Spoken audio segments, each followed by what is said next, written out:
I am live. I'm reading out of Winged Pharaoh. It's a book by Joan Grant, published 1937. Joan Grant was a writer of farm memories, her own farm memories. This is her first, and it plays in a time before the flood, which makes it interesting, I think, before Babylon even. Chariots and Throwing Spears, Chapter 15. Every year, Nea and I had lessons in spear throwing and in the flying of arrows. Benita would set up a big line target divided into 20 red and white squares. In each square there was a rough drawing of an animal, and just before we launched a spear, Benita named the animal that we must transfix. We never knew until the last instant where we had to aim, just as when hunting a running antelope. Our spears were shafted with light palm wood, weighted at one end with a small stone mace head to balance the heavy leaf-shaped copper blade. A spear is held above and behind the right shoulder, with the weight of the body far back on the right foot. For the spear to fly from the hand like an arrow from a bowstring, body and arm must launch forward together in perfect rhythm. One evening, when Nea and I were practicing together, I got a blister on my hand, so we had to stop.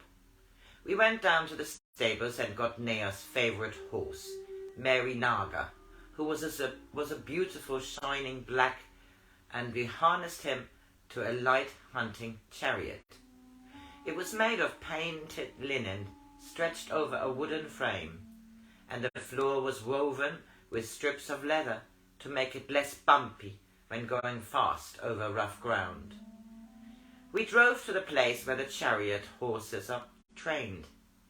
Here in a long oval there are posts driven into the ground, and between them the charioteers must wheel their horses at full gallop, without letting horse or chariot touch a post. We went 3 times round the oval. Mary Naga was very fast and returned as swiftly as a swallow. I had to hold on to the chariot rail to avoid being thrown out.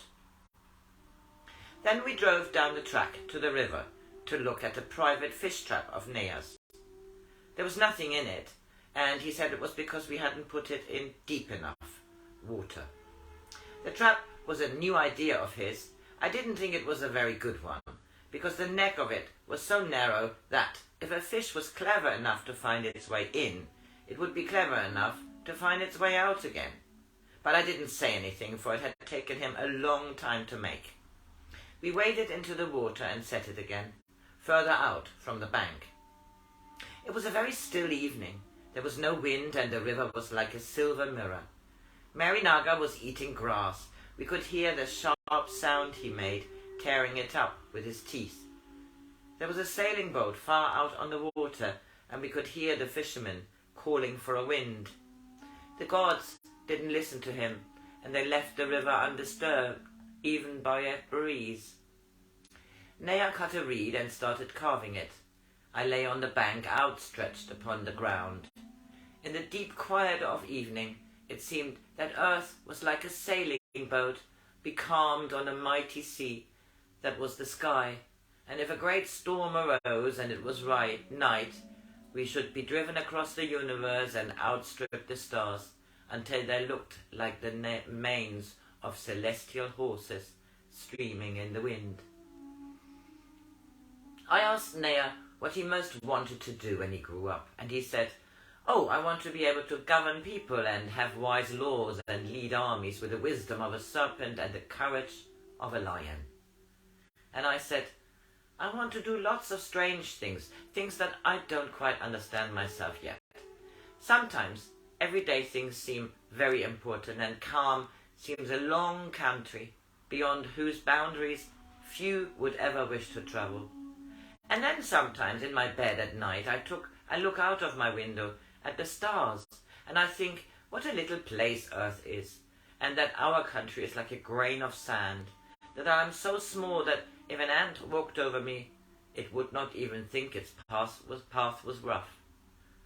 Knowing this littleness, I long to see beyond. It's like your wild cat looking through its bars and hearing the jackals barking at night, knowing that they are seeing things it can only guess about. Don't move, Sakita. There's a gazelle coming down to drink. You can just see it in the deep water. It sent ripples across the water as it drank. Then it lifted its head and listened as though startled and sprang away through the reeds. It was getting dark and Nea said we must go home. On the way we heard a ploughman singing as he led his oxen back to their pasture. It was a ploughing song that I was very fond of. Pull your yokes, my oxen, pull on your yokes. Run straightly, O plough, so that my field is furrowed. Smooth as comb divides a woman's hair. Earth, open your womb to my scattered corn. Shelter it in your warmth and bring it forth under the sun. Listen, O sea, to the singing birds and spring upwards to hear them more clearly. Water, run quickly through the channels and pour sap into my plants. Warm them, O sun, warm them with your life-giving rays. Be gentle, wind, to my ripening corn, so that the heavy ear does not bear down its slender stalk. Cut through the stalks, my sickle, cut through the stalks as the young moon cleaves the darkness, so that my threshing floor is deep with gold. Pound in the mortar pestle and grind my flour, so that my house lacks not the dust of life.